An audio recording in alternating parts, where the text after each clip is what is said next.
di materi ini adalah negara tanpa kuasa, eh, ku-nya dalam tanda kurung, asanya yang lebih penting. Artinya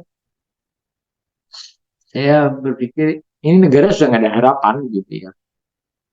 Negara ini dalam posisi menuju kebangkrutan. Itu eh, yang terjadi terutama setidaknya dalam waktu 10 tahun belakangan.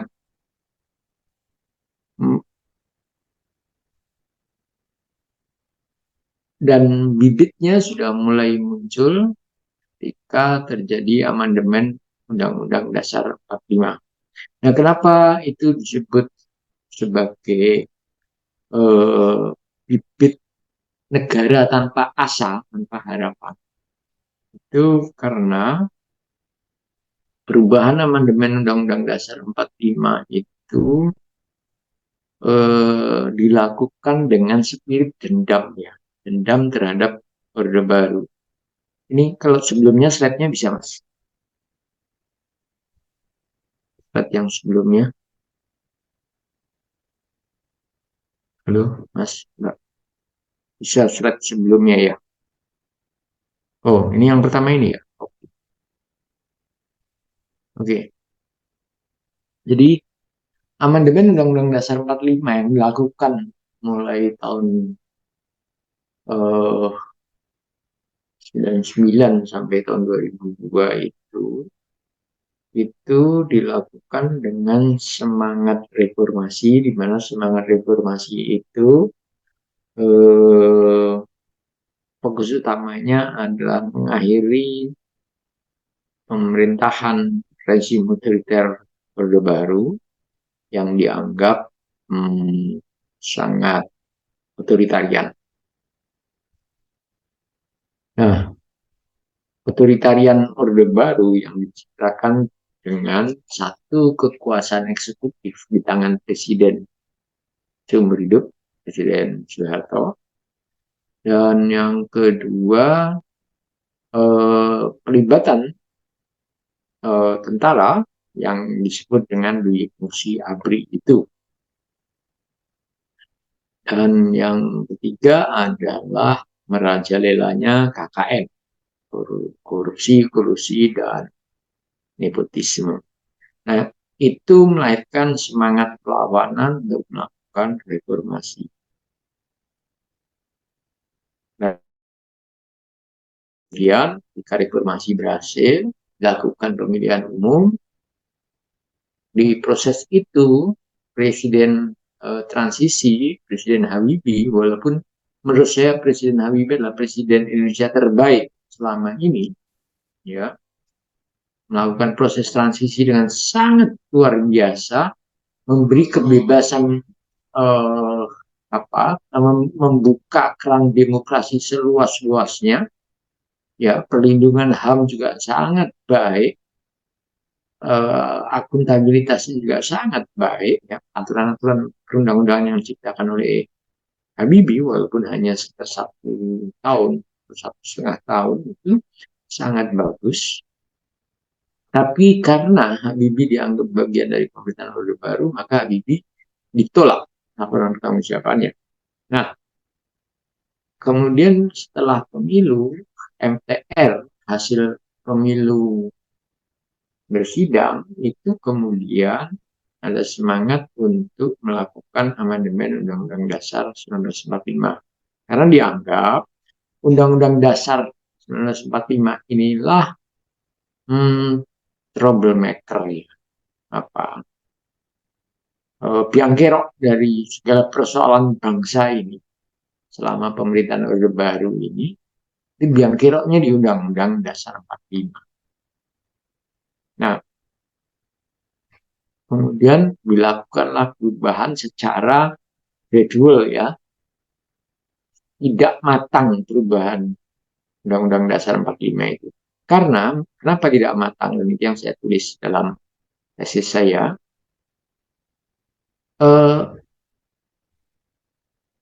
tidak dibahas dengan sungguh-sungguh filosofis Grundslag atau statside negara ini. Ya. Itu sama sekali nggak dibahas. Hanya dibahas pasal-pasal mana yang mau diubah disesuaikan dengan semangat reformasi. Sehingga kalau kita melihat bangunan utuh negara ini, terjadi pergeseran yang luar biasa dari negara dengan status ide integralistik yang disebut sebuah mau integralistik, tapi menurut penelitian saya itu collectivism, berubah menjadi negara um, yang sangat individualistik gitu ya. Uh,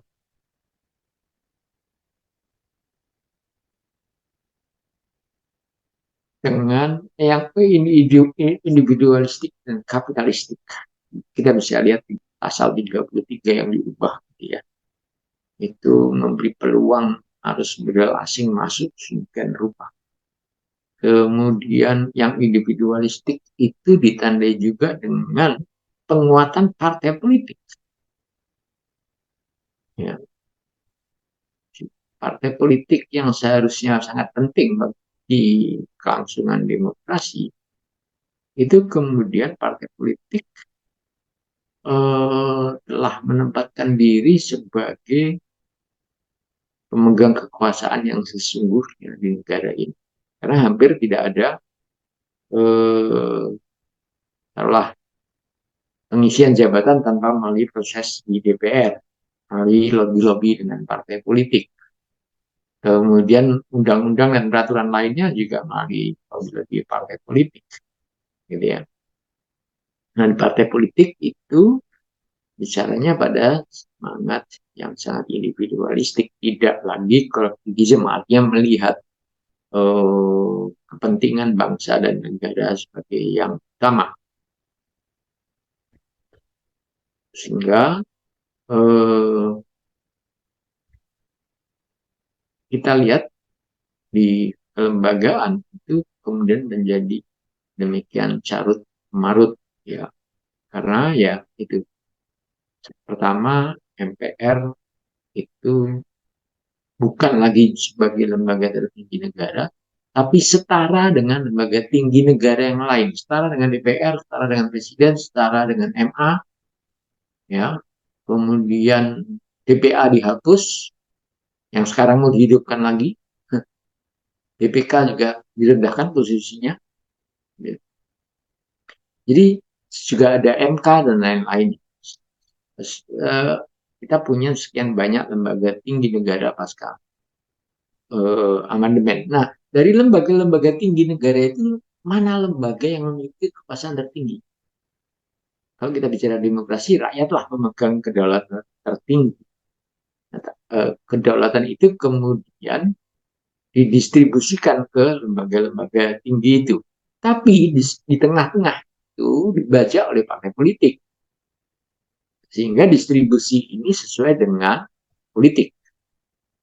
Jadi ya, sehingga kan Anda bisa melihat tuh bagaimana kalau ada pemilihan pimpinan itu selalu partai politik itu selalu apa kayak semut membaui gula gitu ya, terkuyuk di sana kan. Sekarang di Medan, waduh ada koalisi gemuk gitu ya. Kemarin Pilpres juga koalisi gemuk dan sebagainya. Um, Padahal kalau dilihat semangat dari kolektivisme yang ada dalam Undang-Undang Dasar itu, MPR sebagai penjelmaan rakyat, karena di MPR itu duduk semua apa perwakilan rakyat, bukan hanya perwakilan politik yang diwakili oleh partai politik, tapi juga di situ ada perwakilan kedaerahan, kewilayahan, dan perwakilan profesi dan golongan. Ya. Karena ada utusan daerah dan utusan golongan.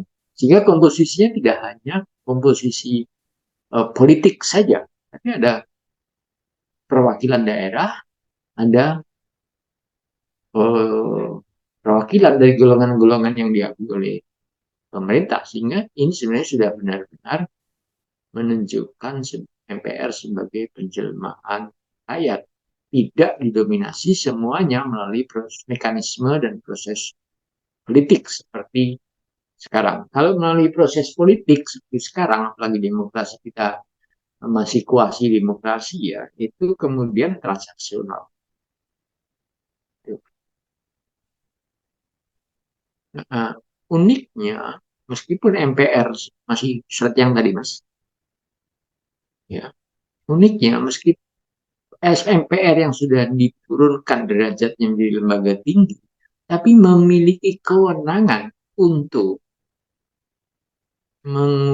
mengubah atau menurunkan presiden yang sama-sama lembaga tinggi. Ini agak unik ini.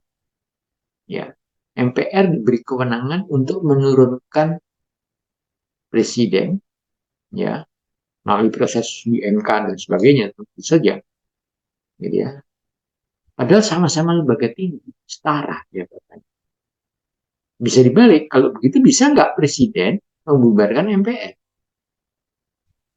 Gitu. Kekuasaan eksekutif membubarkan MPR, kan sama-sama lembaga tinggi. Ini kekisruhan pertama. Kemudian yang kedua, dihilangkannya GBHN. Nah ini kan kemudian dalam 10 tahun pasca reformasi orang mulai pada berteriak, harusnya mulai dong ada GBHN, kemudian disebut rancangan pembangunan nasional jangka pendek, jangka menengah, dan sebagainya. Nah, padahal GBHN ini sebagai rumusan dari rakyat melalui berbagai saluran, terutama dari Dewan Pertimbangan Agung. Harusnya yang membuat GBHN ini DPA. Ya, kalau dilihat dokumen-dokumen pembentukan apa Undang-Undang Dasar 45. Begitu GBHN dihilangkan, bangsa ini tidak punya arah mau seperti apa. Kita lihat pembangunan kita sekarang, itu tergantung siapa yang berkuasa. So mimpi, aduh saya ingin pindah ibu kota. Malam ini mimpi, besok pagi buat undang-undang. Gitu ya. Terus mimpi mau membuat apa gitu ya. Besok paginya buat undang-undang. Jadi kita tidak punya grand design.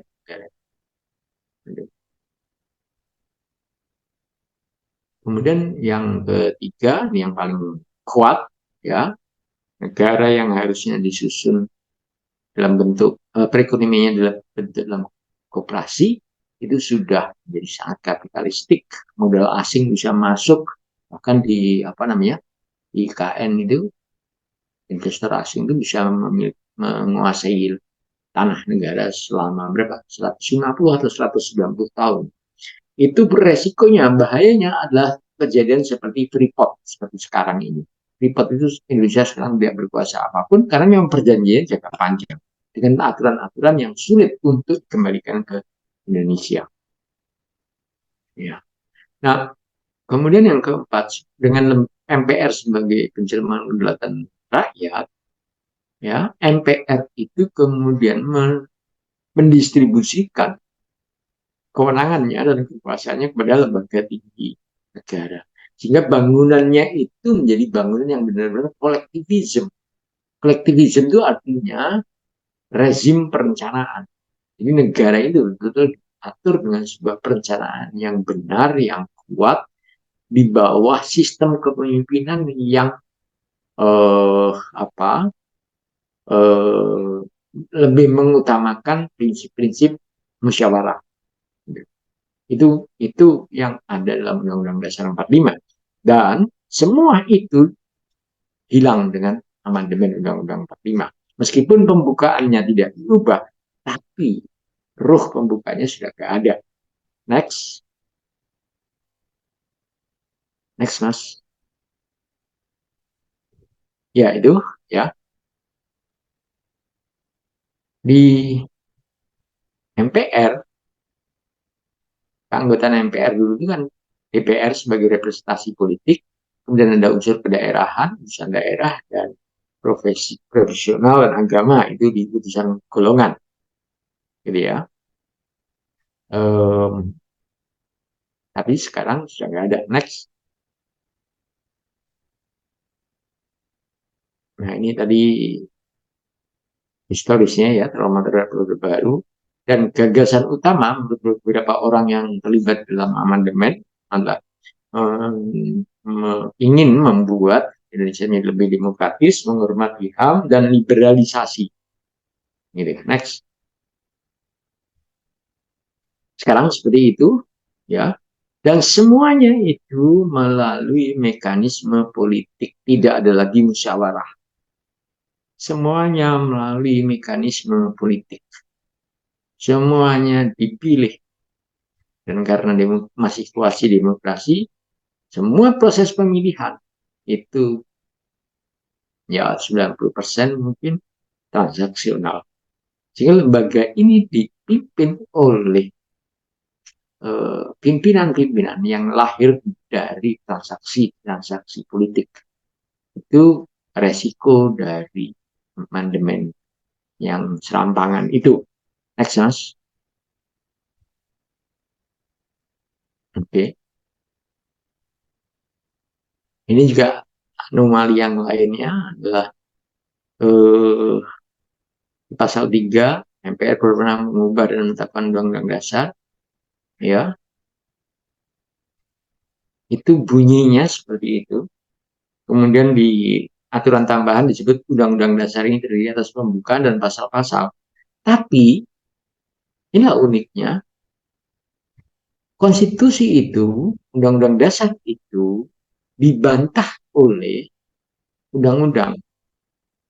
Undang-Undang nomor 17 tahun 2014 atau Undang-Undang MD3 sekarang mungkin sudah berubah lagi. Ada aturan yang melarang MPR mengubah pembukaan.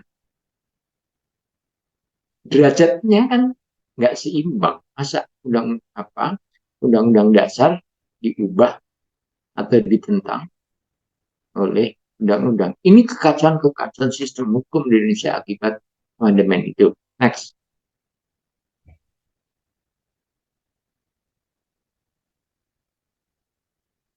Ya, tadi ini sudah saya sebutkan, ya. Ini dampak dari pasca amandemen. Nah, tadi di awal saya bertanya tentang apakah benar bahwa Undang-Undang Dasar 45 itu troublemaker atau biang kerok dari uh, situasi politik di Indonesia hingga negara Indonesia terus-menerus tidak menuju kesejahteraan. Kalau kita lihat kondisi sekarang, sebenarnya kuncinya adalah kepatuhan. Dilakukan amandemen, toh tidak patuh juga terhadap konstitusi. Berapa banyak konstitusi yang di bertentangan. Ya. Tidak ada lagi kepatuhan konstitusi. Jadi sebenarnya masalahnya bukan masalah konstitusinya, tapi kehendak untuk patuh terhadap peraturan. Saya coba analogikan, ada sebuah cerita, ini pengalaman, kisah nyata dari seorang kawan yang ke Norwegia. Jam 12 malam gitu kan, ya naik Gojek, ya Pak, Gokar gitu ya. Di Norwegia nggak ada Gokar ya, naik taksi lah. Naik taksi, setelah itu dia mau kembali ke apartemennya di Norwegia. Karena sudah jam 1 malam gitu, ya ada taksi ini melewati lampu merah, lampunya berwarna nyala warna merah gitu, berhenti taksi. Kemudian dua kawan saya yang dari Indonesia itu ngomong sama supir taksi, Pak, toh udah malam gini, nggak apa-apa lah, dilanggar aja, toh sudah sepi, udah malam gitu kan. Kan kayak Anda gitu kan, kalau malam kan pasti lampu merah itu semuanya dianggap hijau gitu kan ya. Kalau udah lewat jam 10 malam di jalan-jalan di Indonesia tuh merah itu dianggap semuanya hijau. Gitu. Kitanya agak beda warna. Itu dilakukan oleh kawan saya yang di Norwegia. Udah, udah malam, udah sepi, nggak ada ini. Jawaban supir taksi ini itu sangat luar biasa dan buat saya itu sesuatu yang menggetarkan gitu ya. Supir taksi ini menjawab, kalau saya melanggar simbol larangan lalu lintas ini, lampu merah ini, maka berarti saya telah berkontribusi meruntuhkan hukum yang dibangun secara susah payah selama ratusan tahun.